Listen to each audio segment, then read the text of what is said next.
მე ვიგულისხმევ ის რომ ნუ ჩალიჩობ.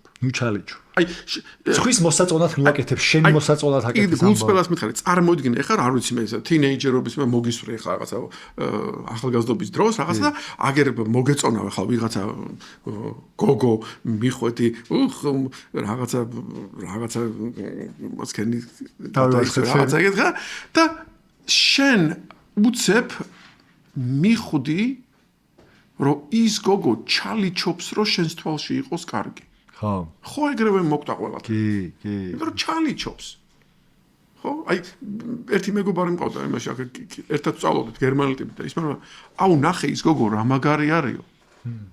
და and she doesn't know it. ვერ ხდება რომ და თან ჩუმაც მეუბნება ამას, იმიტომ რომ იმან თუ გაიგონა რომ კარგია, იქ დაგოჟდა სიკვდილის აუ აჟნად. მიხდი აი ეს მომენტი რომ ის არის ბუნებრივად ის რაც არის და ვერ ხვდება რა არის.